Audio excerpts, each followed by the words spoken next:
people love ETFs and index funds, including myself. Today we're going to discuss how to pick the best ones to maximize your time and money on your financial journey. Researching ETFs and index funds is something I'm excited to talk about because investing experts from Warren Buffett to Jack Bogle list these investments as some of the best ways to build wealth. And the first thing you need to research before you buy either of these funds is which kind is better for your needs and investment style. While similar ETFs and index funds are often made of the exact same stocks and bonds, the way you buy them is different. ETFs are purchased just like stocks, with you buying a share for a price based on the instant market value. This makes them easier to buy and sell at a moment's notice since they trade very similar to stocks. Index funds, on the other hand, you buy in dollar amounts, where you put a certain amount of money into the fund and you don't need to deal with individual shares. Oftentimes, index funds require a minimum investment of a few $1,000s to start contributing to that fund. So if you don't have a large amount of cash just waiting to be invested, starting with ETFs might be the easier entry point for you. The second thing you need to research before buying either of these funds is which index you want to track. Indexes can track a wide number of things, with some of the popular options being to track the total stock market, the NASDAQ, and the S&P 500. In these instances, if the index your fund tracks went up 1%,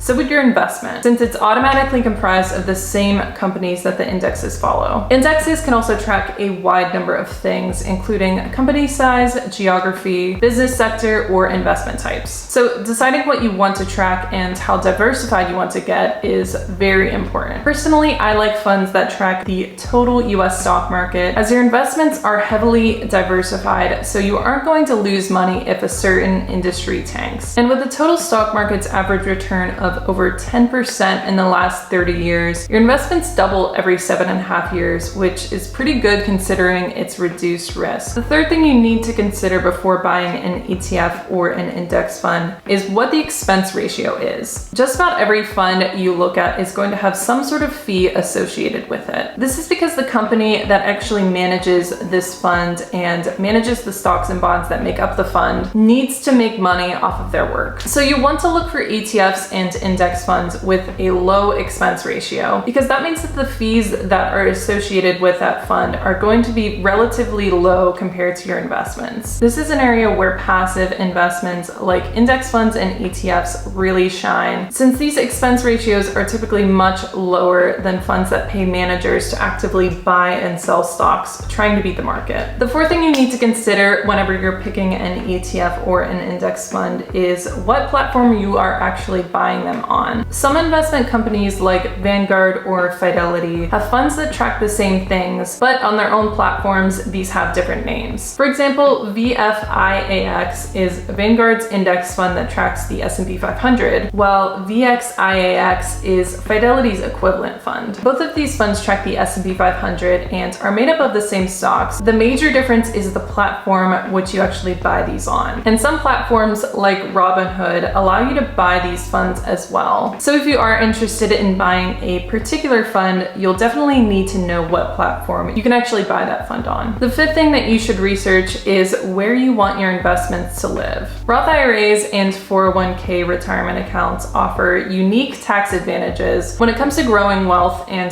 planning for retirement. If you purchase an ETF or index fund in your Roth IRA account, the growth on that money is tax-free whenever you take it out for retirement, making this an incredible place to invest money you won't need to access for a long period of time. If you want to have more access to this money and you plan to sell the fund and use the cash sooner, purchasing the ETF or index fund in your brokerage account would be a better option, since you aren't penalized for using your money before retirement. So it's always wise to do research on which type of account you should be placing your index funds or ETFs in to best match your investment goals. So that's all I have for you today. Thank you so much for watching, and if you found this video useful, please consider liking the video and subscribing to the channel to see more content in the future. I hope you all are having a wonderful day, and I will talk to you in the next one. Bye.